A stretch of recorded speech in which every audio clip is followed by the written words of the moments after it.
today we're talking about cold email. We did a big study, 85 million plus cold emails to find what's working in 2025. We want to share it with you today. The way that today is going to work, if you haven't been on one of these shows before, we try to make this as interactive as possible. A lot of you are doing a great job of dropping things into the chat. If you have a specific question, we would love to answer it. There's a Q&A button on the bottom of the screen. That's where you can drop questions if you want us to see it. And because a bunch of people are going to ask, yes, the webinar is being recorded. Yes, we'll send it out, all of that good stuff. So let's dig in. Today's agenda, we're going to talk about cold email in 2025. And the most important thing that we're going to do today is give you proven frameworks and examples so that we're not just talking about pie in the sky theory and stats and data and all this other stuff. We're going to show you examples. We're going to give you a framework.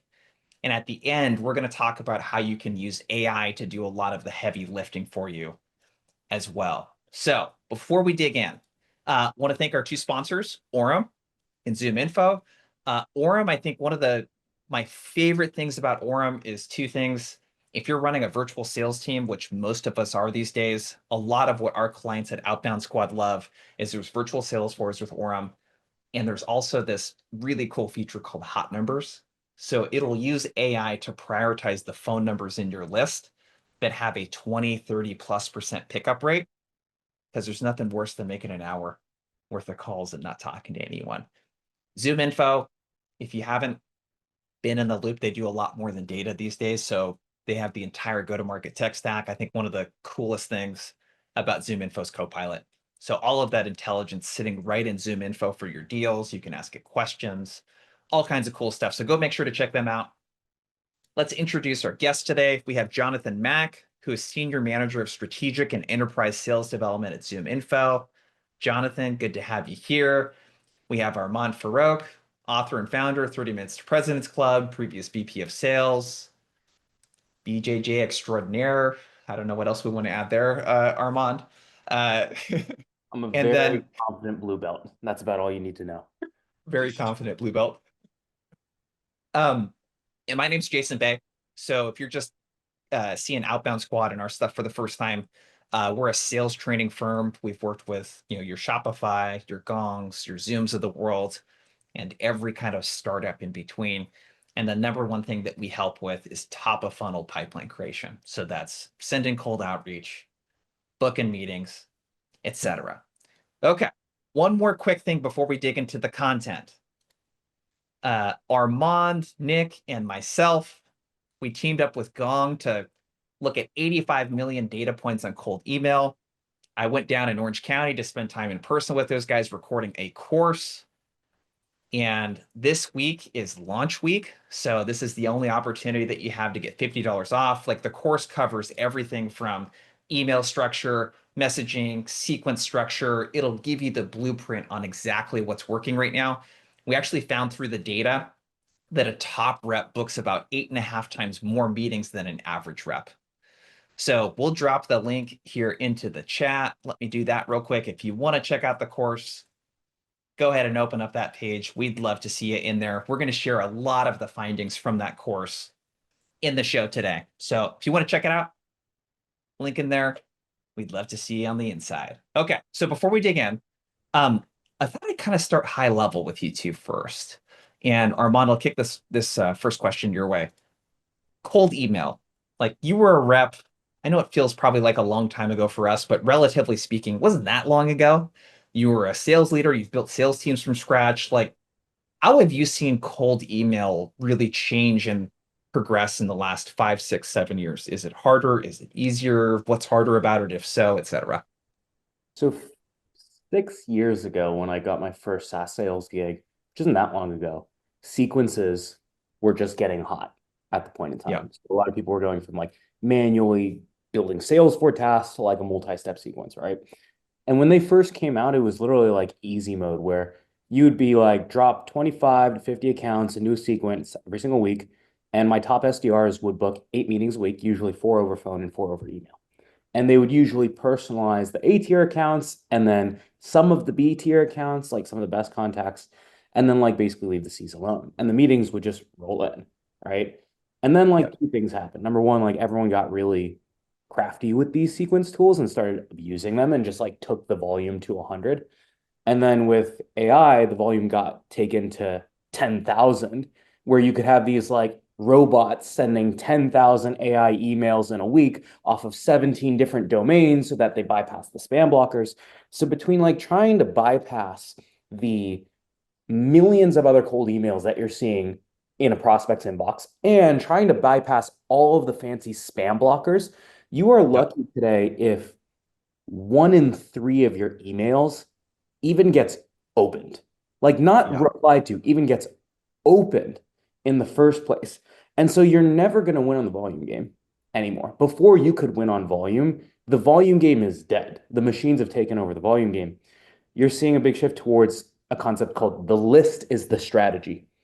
In other words, if you wanted to sell as many hot dogs as humanly possible, it's Yeah. pretty much a waste of time to invest in like the recipe for the best hot dog ever. You're better off going and setting up at 2 a.m. after a football game or before a tailgate or outside of a bar that's really packed and finding the Mhm. hungry crowd. That's where the game is changing is the list is oftentimes the strategy and then it's how you work that list in your email. That's really like the magic in cold email today. Yeah, so instead of this idea of we have this total addressable market, cool, we have the sequencing tool, let's get emails to everyone. It's really more about what we've talked about before is, instead of our pipeline looking like a pipeline, how do we make it look more like a martini glass? It's about choosing fewer avenues to go down and then going really deep around where you're most likely to succeed. Absolutely. Jonathan, what about you? Yeah, it's definitely gotten harder. I think very similar to what you just said, Armand. We're seeing much lower open rates. I think when we think about actually sending emails, one of the things that often pops in my head that has become more and more prevalent is what is the problem that it's actually going to solve? And there's so much that goes out. There's so much that lands in people's inboxes.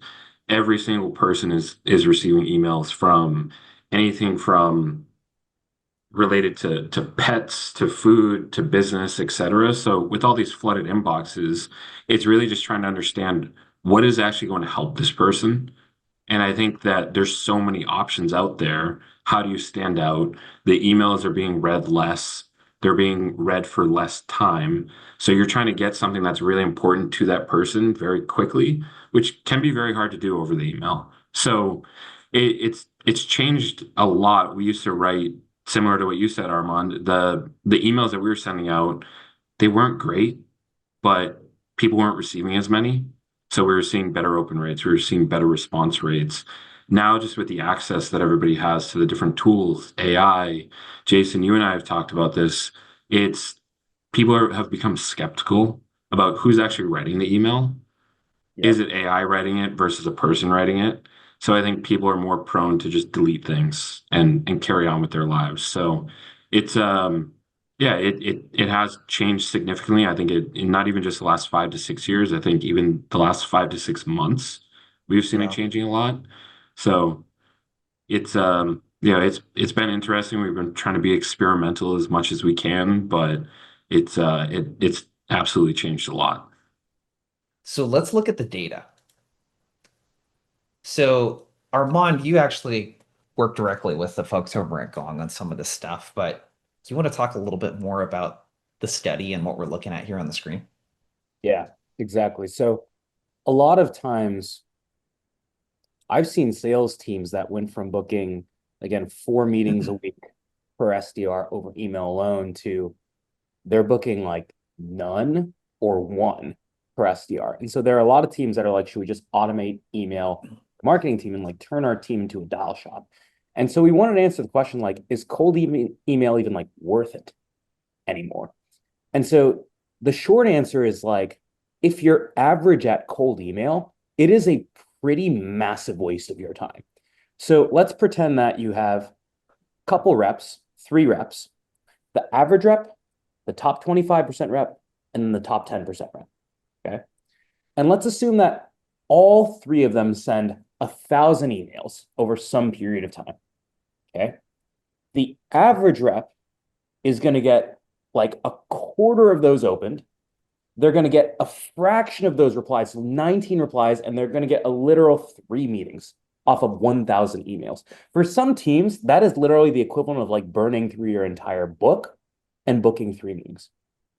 If you go to the top 25% of reps, that jumps to 13 meetings because they literally get double the opens. They go from 27% opens to 46% opens. If you can cross that 40% open threshold over email, you're generally pretty damn good. And then a bigger percentage of those will be replies, and a bigger percentage of those will be positive replies. So you can see about 10% reply rate on those emails, and then about 25% positive reply rate. And that gets you 13 meetings. Put a 1 in the chat if you would be happy with booking 13 meetings off of 1,000 emails. That's pretty good. But the top 10% take it even further and they get 23. And you can see that they're breaking the open rate and they're breaking the reply rate calculation even more. And so the key thing here, folks, is what the behavior of that average rep looks like is what is easy for an average rep to do. It's easy to send 1,000 templated subject lines, 1,000 templated emails to 1,000 random prospects. It's hard to target the perfect prospects at the perfect timing with a subject that piques the interest, that's just about them, with an email that buys their attention with every single paragraph. And that's exactly what we're going to go through a little bit today. So the idea here, I think that's really important is actually not that much more effort to do a lot of stuff that we're going to teach you today. It really isn't. Like, it isn't that much more effort, but the difference is absolutely, I mean, it's 8.1x more meetings if you can be in the top 10% skill wise. So the data here, I think that's really important to kind of uncover is like, if we do a deep dive into that top 10%, what is it that they are doing differently? So let's start to get into some of the more tactical elements of this. So I want to give you the framework behind everything first, and then we'll dig into the data a little bit, and then we'll show you examples of what this framework looks like in action. What I'm going to share with you, make sure to hang on until the end. I actually have a prompt library that I'm going to share with you guys that you can use with any LLM or AI tool to help it produce emails for you like this. And we'll send you the deck at the end as well. So this framework, the reply method, we actually created this at Outbound Squad back in 2017 and 18. When we started, we were an outsourced appointment setting shop, essentially. So think about like we were the SDR that people hired. I've personally written hundreds of sequences and cadences on behalf of clients, and we've sent out millions of emails. That's where this started. And then what we started looking at was, as we're training teams in the last couple of years, and with the advent of AI, how does this framework kind of adjust for modern attention spans? So the key components, Daniela says, way back when we were blissful prospecting. Yes, we have one of the OG fans in the house. Okay, subject line, boring subject line. So we want to use a subject line that mirrors internal communication. Specifically, your highest open rates are going to be a subject line that is 1 to 5 words or less. The email needs to follow a very specific format and have these components of it in order to generate a reply. 1, we need a strong reason for reaching out rather. This question answers why me. So why are you reaching out to me? Problem. This answers why should I care? So we need to talk about a problem that is pervasive either across that industry or for that persona, or something that you can see about that individual. The value and social proof. There's a stat that we'll share later, but adding social proof to emails increases the reply rate by 41%. So we need to not give a product pitch here. We need to talk about a relevant customer that we've helped, or an industry or a niche, etc. And then we need to have a call to action. It needs to be very specific, close-ended, ideally asking for interest, or at least sharing something very easy to reply to. So the reason we're reaching out, problem we think they might be having, how we think we can help them, and then a call to action. I'll pause here before we like really start to peel this apart. Jonathan, how does this compare to how you guys think about email at Zoom Info? Because you guys are very good at this and you send out a ton of these as well.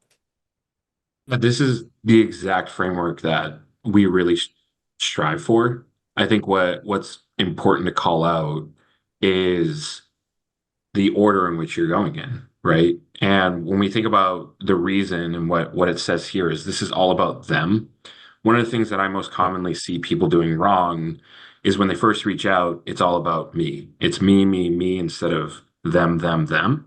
And I think Yep. that's something that a lot of people just naturally do, whether it's consciously, subconsciously, it doesn't matter. But it's really, and I alluded to this earlier, you need to be convincing with why am I reaching out to you specifically, which is the reason. And then what is the specific problem that I'm helping you solve, typically based on the persona and the individual person. And what we try and always do there, of course, is based on your role, based on your company, we've helped other companies similar to yours do X, Y, and Z. And then the specific ask that we're typically going for is we really like to drive as much urgency as we can. So we typically say same day, next day, because there's a lot of statistics that if you book a meeting, the further out, the less likelihood they are to show up, of course. Yep. So really driving urgency and saying, do you have time today or tomorrow to discuss this in more detail? And again, 100%. to your point, making that specific ask. So very much aligned to the way that we operate. Love it. Armand, would you add anything? Yeah, if you look at the flow of the email, a lot of sales emails could be fixed if you just flipped the order of information. So, Jonathan, to your point, there's a shift from them language to you language in this email, or them language to us language in this email. So I'm going to give you a rather bizarre example that will probably resonate with everyone here in the audience, okay? And it's going to be like related to like a consumer product. Let's assume that I'm selling gym memberships or like diet plans or something in the fitness industry, right? If I started the first paragraph with we have meal plans that are flexible and optimized for caloric intake, da, da, da, da. You're just like, oh God, like here's a feature pitch about from another fitness guru or whatever it is. You're immediately going to delete the email, even if there was stuff about you later in the email. Versus if you lead with the stuff that is most likely to trigger a problem in them. For example, if I said, hey, I saw that you're single in New York and you're 29 years old. That might be the reason that I'm reaching out, right? Typically, with someone in your situation, you really want to get your abs to show, but you want to be able to do that without sacrificing like a 2 a.m. bodega run to grab a slice of pizza every once in a while, right? Yeah. And so I can like highlight that problem that hits home in a certain way. And then I can be like, oh, and by the way, our meal plan is literally designed for like other single bachelors in New York who don't have a ton of time to work out and they still want to eat pizza without tracking all their macros, right? So the problem and the personalization give context to the solution. And so start with the stuff you know about them and then work your way down to the stuff that you know about us. And the final ask is for them to take a step forward toward you, which is ultimately booking the meeting. Yep. Fitness bro right there. Yeah, total bro. So let's dig into the email. So a lot of you are asking questions around how many words, subject lines. Let's dig into all that stuff. So I think one of the first big findings is, brevity wins. If you follow LinkedIn content on cold email, you've seen a lot of stuff around brevity and how long something should be. There is a sweet spot. So when we looked at the length of email, whether it was under 50 words, 51 to 100, 100 or more, like that sweet spot's 51 to 100 words. 51 to 100 words. In terms of sentence structure, 3 to 4 sentences is going to have the highest reply rate. So if we start to think about what this looks like, it's the difference between email looks like this versus email looks like this. Email that looks like this versus that one. So what I think we should do first is maybe break down some of these emails. I sort of gave my thoughts on this, but these are actual emails that I receive. And the reason I show these is that these are not uncommon with what I see reps sending out.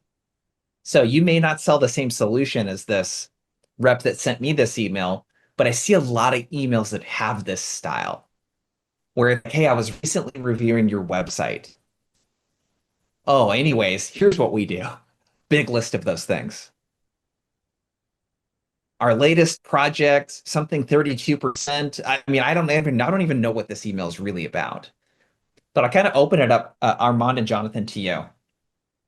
What sticks out in a good or bad way about this email? Yeah. If you look at the subject line again, like every sentence needs to buy the next sentence. And this doesn't even clear the first four words that I would see. So if I saw this in an inbox and I saw unlocking efficiency for outbound squad or unlocking efficiency for 30 minutes to President's Club, that's immediately a feature benefit pitch. Yep. And I'm not even going to open the email. So like this didn't even get the open alone. Let's pretend that I happened to open it so that I could, whatever, find the unsubscribe button or something like that, right? Generic personalization is almost worse than no personalization.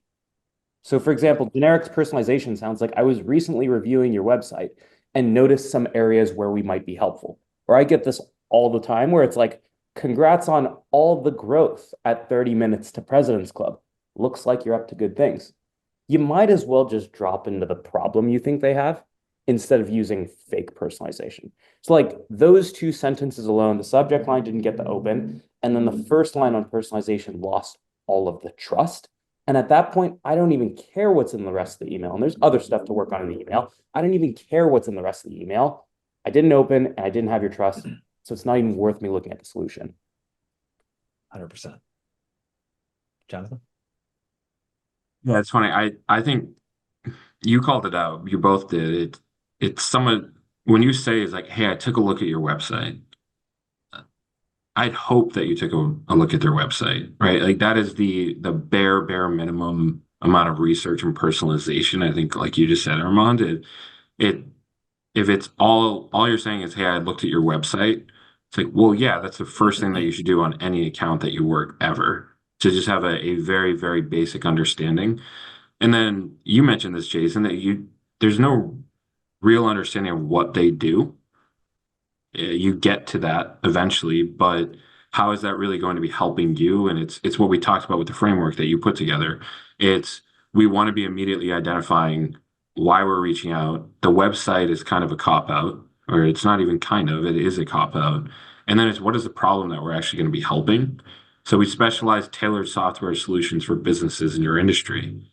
Like you're not actually providing any real relevance. So I think the thing that we commonly mistake is personalization with relevance, where you can look at this and is it personalized to the person you're reaching out to?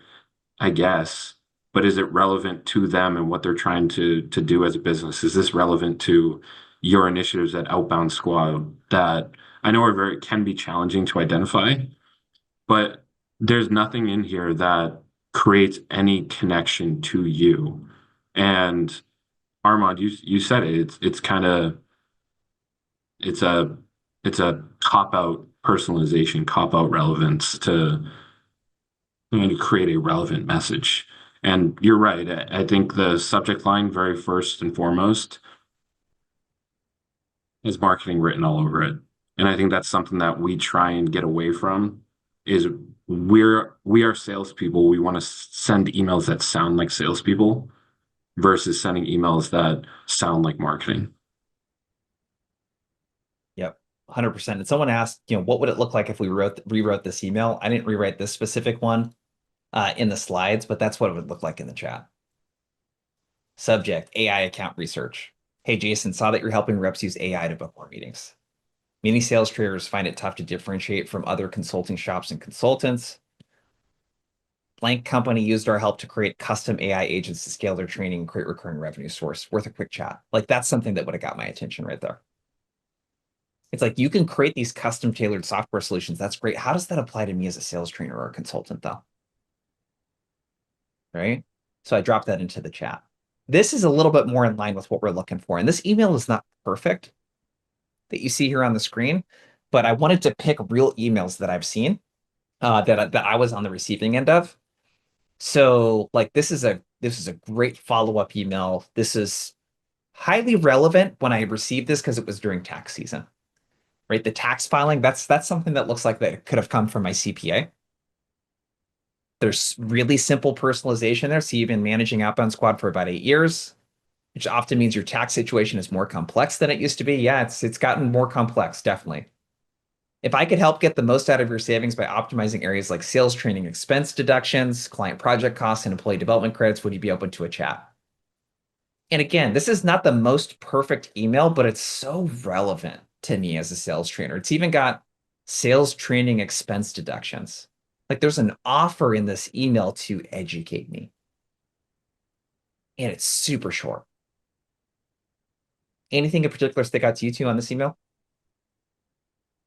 I think think, no, you go, go John. ahead, Armand. All you. I was going to say it's minor, but sometimes that's all it takes is the personalization here is relevant to you and the changes that you've likely experienced. Like the first sentence is not necessarily meant to be a joke, but it's pretty clever and probably right. And again, Yep. it's relevant, it sticks out to you, and it immediately addresses why they're reaching out, what is the problem that they're going to be solving. And we might talk about it a bit more, but I think the brevity is really, really important to call out from multiple perspectives. But one of the things that I always try to tell people is the easier your email is to or the easier someone is able to respond to your email, the more likely they are going to respond. So the easier they can digest it, the easier they can understand it. What is the purpose? What is the ask? It's going to increase the likelihood that you're actually going to get a response. So I think this length, as we've obviously talked about, is perfect and is just going to drive better outcomes. So Yep. And again, it's not perfect. We could edit this a little bit and tweak. yeah, not perfect, but Armand, any thoughts on this? Yeah, so there are a couple good comments in the chat that are saying like, hey, are we losing some trust by saying re-tax filing? So it almost like one is making it seem like it's a reply, and then two, it's making it seem like you and I were already talking about your tax filing and I'm your CPA. And then it's like, boom, here's a sales pitch. I think there's some risk in it. And if you were going to like neutralize any risk of that, you might change this to like 2017 to 25 outbound squad taxes, right? And you might just like use that as a tighter segue into the, hey, I noticed you've been managing outbound squad since 2017, for Yep. example, right? The biggest thing is if you have a clickbaity subject line, you have to segue perfectly into personalization. So if this person just went from tax filing into we can do your taxes for you, I'm pissed, right? But the reason I think they got away with it here is they said tax filing into, hey, I saw that you've been managing Outbound Squad for 8 years, and that's why like your tax filings are probably pretty complex. So the only tweak that I might make is I might make it a little bit less clickbaity, and then the other tweak I might suggest is the personalization to problem segue needs to be convincing, right? So I would be curious if you can put one short proof point to expand on the problem a little bit. In other words, Yep. you've been managing Outbound Squad for 8 years. Like, what does that mean about your taxes getting messy, right? Because I'm not entirely convinced that just because you've been in business for 8 years, that means your tax situation is super complex. That would be the only thing is I wish the problem bit a little bit harder, but otherwise I like the rest of the email. Cool. All right, let's keep rolling. I'm just looking at the chat here. I think we're going to get to a lot of your other questions here. Let me open up the slides again. So what I want to transition into here is a couple of different things. So let's take a look at some more examples. Let me open this up again. Okay, so let's talk about customer voice. This was another thing. So what we took a really close look at was the language. So customer voice is this idea that We want to use language that doesn't focus so much on the product and what it does. And we want to use language that focuses more on the problems and the priorities of the people that we're reaching out to. So, what we found in the study was that when we use buzzwords in the email, like AI, platform, all in one, any of that kind of stuff, or put a lot of like ROI based language or stats or anything like that, we can reduce reply rates by as much as 57%. The stuff that really helps is the priority based language, and then social proof is another big element. Okay. So, what we want to do is avoid stuff that looks like this, right? Stuff that talks all about our solution, what it does. This thing is just all about AI, building a system that runs 24/7, etc. And what we want to leverage is something that looks a little bit more like what you see on the screen here.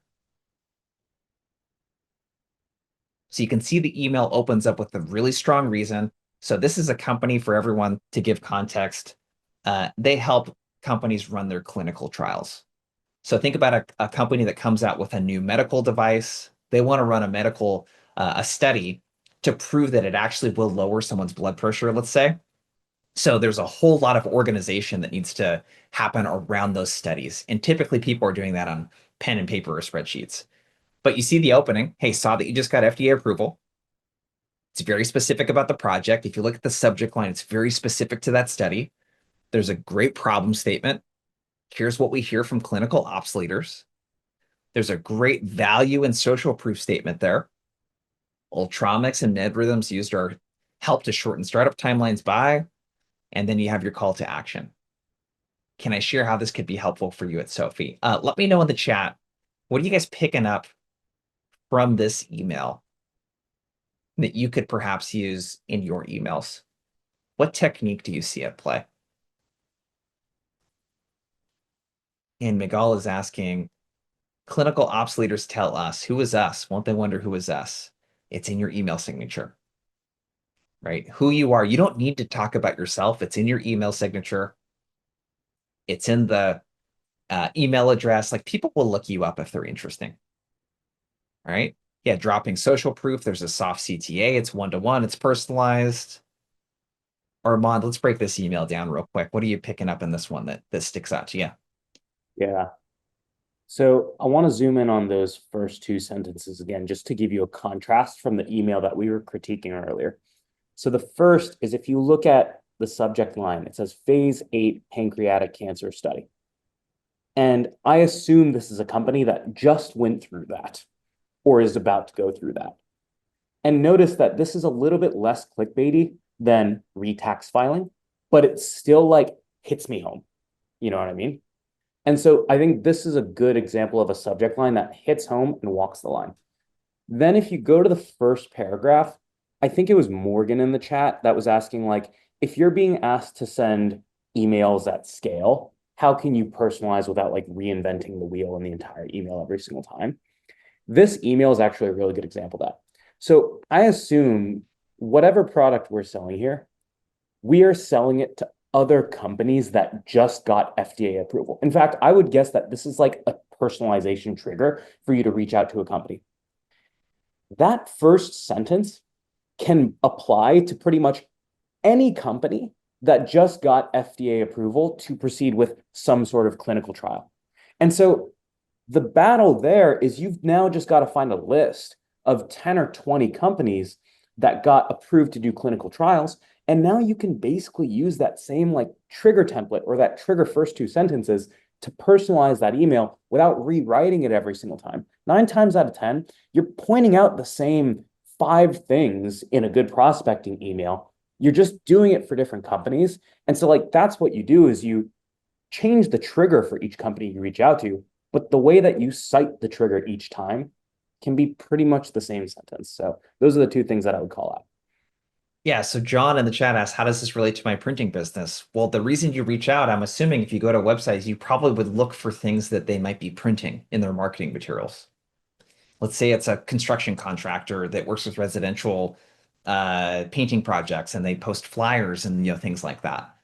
What's the problem they might be having with their current printer? I don't know, it's really expensive. They don't deliver on time. It doesn't look professional. I don't know. You know those problems better than me. Social proof. We're working with some other painters in the Seattle area to help with XYZ, right? Can I send a few samples your way? That's probably would be the offer that I would do if I was you. So again, think about the fact that like there's a structure here that ideally you can follow and you can repeat, right? Nicholas asked something very similar in the Q&A. The reason seems like it's very manual. Am I off? First, am I right in thinking there? And how much time should an SDR AE be spending while manually researching for something relevant in their world? I'm going to show you how to do that with AI in like 2 or 3 minutes for like enterprise outreach, Nicholas. So that's coming up. Let me just look. Okay, so I think we answered those questions. Anything else, Jonathan, you would add here? Not necessarily. I think the framework here is really strong. This looks honestly pretty similar to the way that we try and write our emails. Like that, like you said, there's a trigger. And I know John mentioned it. How is this relevant? I think one of the things that you want to keep in mind is a lot of times when you're creating this relevance, you're thinking about the company relevance as well as the contact relevance. So anytime that we're thinking about problems, and this kind of goes in tandem with what we've effectively been talking about, is the problem that you might be solving isn't for that unique person, it's for that unique company. So the fact that there's some sort of trigger and then it goes right into, hey, here's how we help individuals and companies like yours, and then here's real examples of how we've done that, that checks all the boxes that make something relevant to that person, to that company. It identifies why you're reaching out and what the problem is. And then it identifies, hey, we've solved this problem for companies that you should be aware of. Yep, 100%. So let's talk about personalization then. And this is actually, Jonathan, really kind of a good segue into what you were just mentioning. So again, if you consume sales content on LinkedIn, people talk about personalization all the time. They talk about personalization all the time. You should personalize. Like you have people posting emails complaining about emails not being personalized. And you know what? Like baseline, all of the data shows you that when you do personalize, like it increases reply rates by 5x. But where we wanted to get a little bit more nuance, and Armand, I would love for your commentary on this. Not all personalization is equal. And I don't know if it was was it your idea to think about personalization based on seniority? I don't know if we even really talked about this. This is just something that surprised me when we pulled out the data. No, so the team just happened to break it up by each. And so what you're seeing here is you're seeing 4 types of personalization that are directed at director and above personas. Okay, so the 4 types of personalization are as follows. Activity-based personalization. So I opened your email 7 times, or I attended a webinar. It's like a lot of the intent signals, for example. Second type is company-based. Okay, so I noticed that in your 10K, you mentioned that international expansion was really important. Individual-based, hey, I saw you got promoted from manager to director. Industry-based is, hey, a lot of other retail companies are struggling with things like this. Okay, and then there's baseline, which is just everything else or not personalized. Okay, activity-based trumps all, because that literally shows that I'm already doing things that are showing you that I'm interested.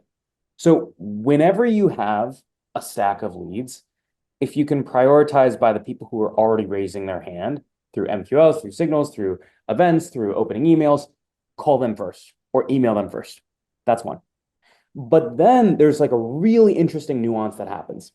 A lot of times think that the way to personalize an email is you want to reference this person's like dog and like find that they like just hit their anniversary on Instagram. That shows that it could only be sent to them. And like, look, that's all fine and dandy.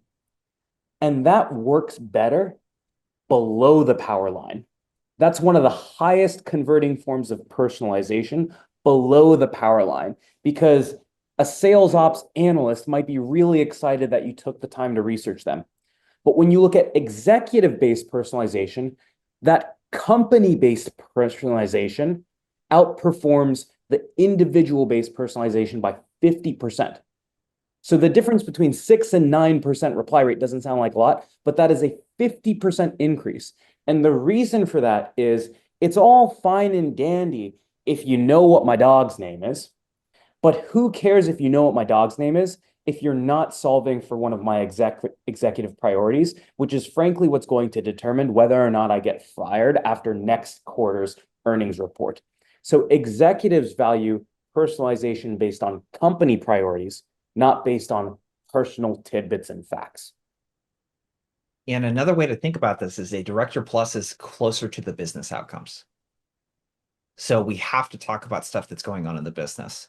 So I just want to double down on that. Like, if you're looking for fancy ways to hook something that this person cares about with like your offer and like your solution and stuff, like that's not going to be nearly as effective as finding something out about the company.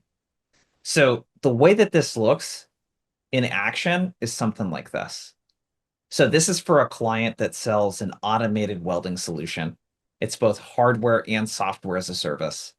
So imagine they're reaching out to some of the largest manufacturers in the world that create trailer parts and like all of this stuff that's like really hard to automate with actual without having actual welders inside of the manufacturing plant. You can see that first line. There's nothing unique about that first line to the individual Luke that this rep is reaching out to. All they did was look at their website, they saw that they were hiring, and they saw that there's a lot of manual rework and touch up likely happening in the hitches that they're welding. The rest of the email can be done at scale. Problem statement, lack of welders, social proof value statement, hitch manufacturers, interested in seeing how, CTA. Notice the subject line there, which we may or may not get a chance to do a super deep dive in subject lines today, but the subject line is one word. It's welders, lowercase, 92% open rate.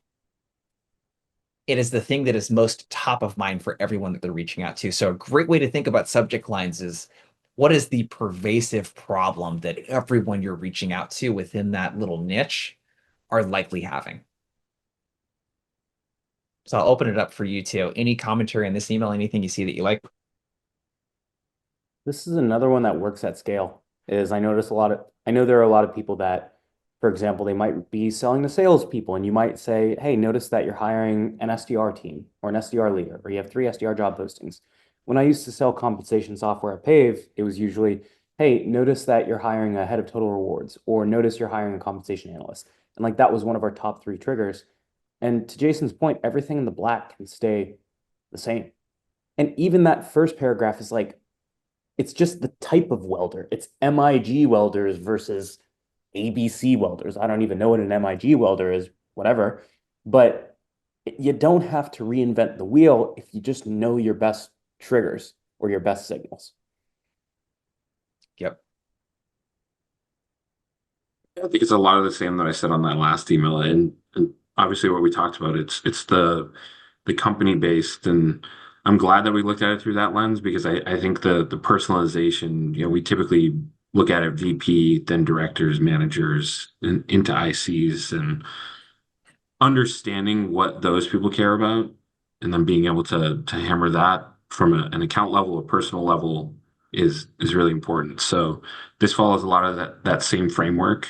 I think it's pretty basic and straightforward, but it addresses an obvious problem, and I think that's the key takeaway that I see. Yep.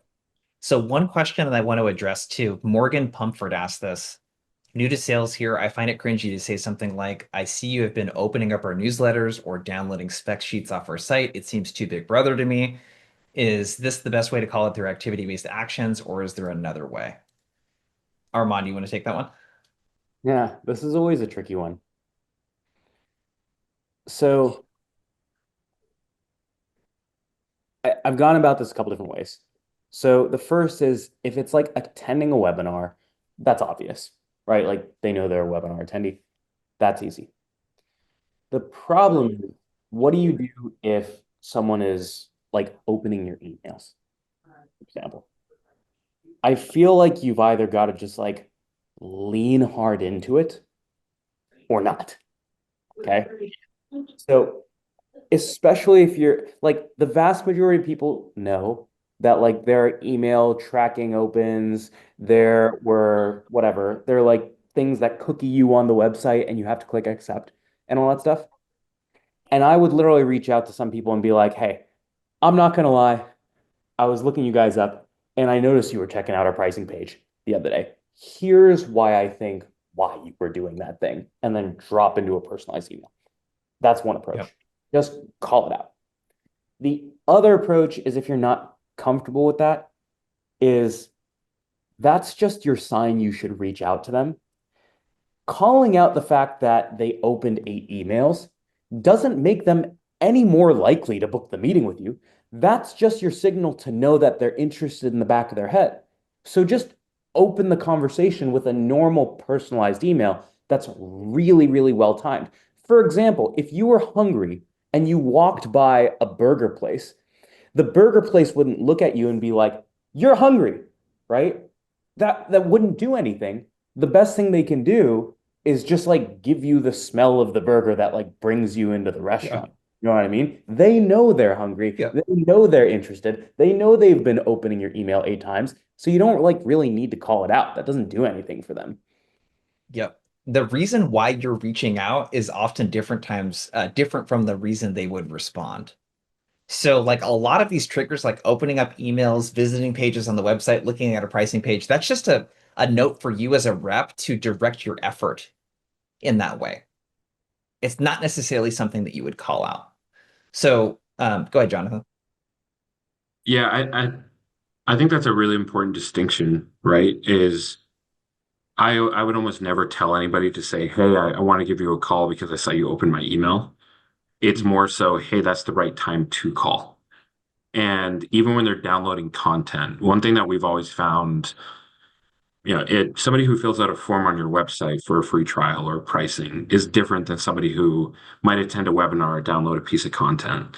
And when I think about leveraging warm or leveraging open emails, earlier we were talking about different trigger events, and that is something that I identify as a trigger event. It's something that you should go and call them and not necessarily say, "Hey, I saw you downloaded a white paper off of our website and wanted to see how I could help." It's more so understanding, okay, what is that white paper about? And then how can I call that person and then tailor the reason for my call to that person about that particular topic. Because when you think about warm is very much in my eyes informational. It's not necessarily someone saying, "Hey, I have a problem that I need solved today." It might allude to that. So I think just using it as a trigger point, not necessarily referencing it. I've always had better success and seen people have better success using that as a reason to call, but not mentioning it on a call.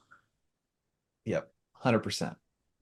Okay, so the last thing that we're going to dig into here in the last 10 minutes, and again, we'll send the deck out here in a second, is I want to make sure that we talk about AI. So with I think the most important thing is that there's a couple things. AI right now is not really an extra brain, it's more an extra set of hands. So what do I mean by that? The extra brain is it's not going to do the thinking for you. You need to treat it like an assistant that needs context and needs to know what good looks like, et cetera. You have to provide that for AI. The extra set of hands piece is it's incredibly quick at pulling up account research and doing all of this other kind of stuff for you, but you have to point it in the right direction. So what I want to share with you here is I'm going to show you some examples of what you can do with AI. This is a lot of the stuff that we talk about in the course. Someone asked earlier, hey, what's the difference between this webinar and the course? I think the difference is the course is 5 hours of content where we do an extremely deep dive and give you dozens of examples of how to do all this stuff so that you can customize it for yourself. That's really the big difference. But let me show you. So I'm going to give you this document here, but I'm going to demo this for you real quick. So what you're looking at here, there's a couple different AI prompts in here. One, how to write messaging. So how to take your customer's language from sales call transcripts, from marketing materials, business cases, etc., and produce messaging. There's some prompts in here on how to do account research, and there are prompts in here that are going to help you write the emails. So the idea here and how this works, let me show you. So this example that I'm going to show you here, this is for a company that sells ed tech. So think of a company that sells to like a school district. When I was going to school, they didn't really have a lot of technology in the classroom, and they have a lot of stuff like that now that helps make sure that kids get good grades, that they get equal learning, all of that kind of stuff. So what we did here is we just uploaded different emails, talk tracks, transcripts of sales calls, etc. This is for a client I worked with a couple years ago. And we said, hey, take all of this stuff, and this is a prompt that you can copy and paste and create a messaging matrix for me. And look at what it spit out. So what you see here, this is almost as good as what I came up with spending hours extracting this information manually from them, like running workshops on Zoom. What this did is it said, hey, you're reaching out to curriculum and instruction leaders. Here are their common priorities. Here are their current solutions, how they get the job done. Here are their problems, and then here are their aspirations. So what's pretty cool with this is now we can tell the AI solution, whether it's Copilot or you're using Gemini or whatever it might be, what you can do is you can say, hey, when I want you to write an email, I want you to have the raw material to write a great email. So what we can do next is we can say, well, hey, now that you have all of this stuff, let's actually have you, let me scroll up a bit. And again, I'm just going to show you, there we go. Um, I want your help researching a target account. So let's say that I want to reach out to the LA Unified School District. Can you help me find some publicly available reports? And it said, cool, here you go. Download them here. So I downloaded them and then I re-uploaded them here. And then all I did from this sheet here is I said, I just used these prompts. Hey, now I want your help finding problems within this account. Tell me what that looks like. And was like, okay, cool. Here are all the things going on within this account that I think that you could help with. And then I was like, that's too much information. Help me summarize this. Boom. Here's who you're reaching out to. So this would be really good pre-call prep, let's say for a discovery conversation as well. Here are the problems we think that they're having. Uh, Low visibility and instruction across the district, teacher burnout and tech fatigue, gaps in equity and student performance. Boom, exactly what I need to know. And you know what? I'm like, how about you take it a step further and just write the emails for me? I want you to write the email to Pat Squirrel, who's the director of curriculum and instruction at LA Unified School District. And boom. And don't get me wrong, there's some stuff in this email that I would edit. Like this call to action sounds great. Like I would never say, would it be nuts to show you how? That's kind of a weird question, right? So it's not perfect, but look at this email. It's Like 90% of the way super there with a few edits. What was that, Armand? going like super Chris Voss. It's Yeah, like, super Chris Foss. wait, would it be nuts to show you more? Would it be nuts to meet? But look at this though. Like, how awesome is that first line? Boom. And it's got some of the chat GPT little stuff like that that I want to remove. But imagine having to write this from scratch. I don't want to write that from scratch. Here's a better email. Jason, you talk about this concept called red pen versus black pen, which triggers me Yep. a little bit because it's how your essays get critiqued in school. But Yeah. basically, like black pen is like writing the first time, and then red pen is when someone's like editing. And Yep. that was a big game changer for me when you talked about using AI to write emails, is you're not just going to click send on that email. But AI, if you plug in the right templates that Jason is going to share, if you plug in the right templates, the right messaging matrix, the right things that you're looking for on an account, it can get you the 80% correct first draft of an email. And then you can Yep. spend your time editing emails instead of writing them from scratch. And if you've ever done a lot of writing, like you usually know that the hardest part about writing is like getting started. But like once you break Yep. the seal of writing, it's usually a lot easier to like edit a piece than it is to write it from scratch. So just let AI do that for you and then go in and make your human edits on tone or on things that are a little bit cringy or whatever that is. Yeah, we live in a world where you don't have to do stuff from scratch, most of it anymore. Like I want a starting place. It's like the caloric energy I have to expend mentally is much lower when I have a starting point in a draft. Okay. So check out the link in the chat. There's literally 700 people on the call or a little around there. You're probably not going to all be able to access that at once. We'll send it out, but I drop that in a few minutes early. Grab the prompts right there check out that spreadsheet. Give it a second if you're having trouble downloading it for whatever reason. There isn't really a way for us to kind of mass share a document like that very easily. So make sure to check that out. We got a couple more minutes left here. I'm also going to drop into the chat. Make sure to check out our cold email course as well. So again, we're offering $50 off until the end of the day on Friday. If you want a super deep dive into everything that we just talked about, there's 5 hours-ish of content. It's enough to where you could literally go through this in about a month and then also spend like an hour, per week getting really tangible things that you can execute on immediately. It's got all the AI stuff that we talked about, the email frameworks, tons of examples, all kinds of stuff that's like super actionable for you to get double-digit replies and kind of remove the mystery around how to do this cold email thing. So make sure to check that out. I dropped it into the chat. And let's see, while we got maybe 90 seconds left here, let's see if we can answer a couple more questions, you guys. Um, Kelly P asked, how many emails should you send out? Armand, I'll let you take that one. How should they think about maybe like the sequence?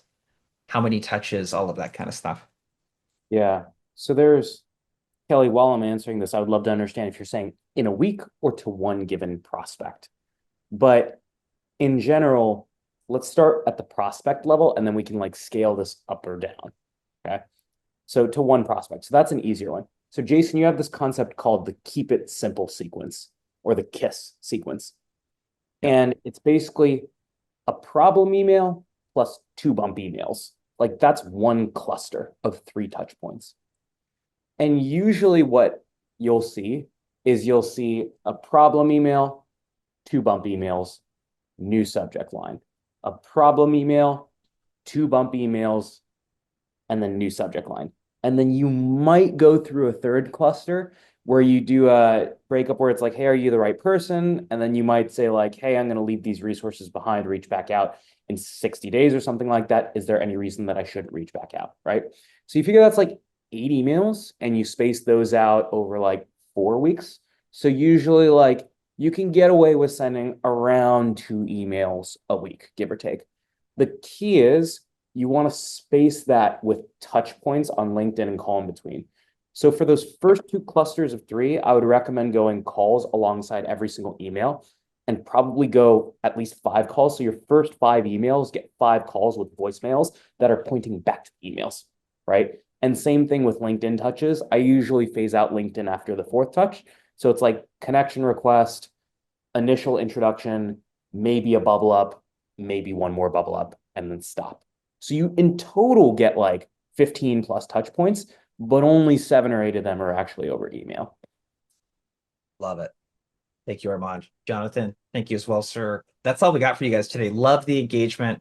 Check out the course if it's something that's interesting. Feel free to email us if you got a question. We'll email out the recording. If you weren't able to access the prompts, we'll email all of that good stuff for you guys as well. And we're a minute over, everyone.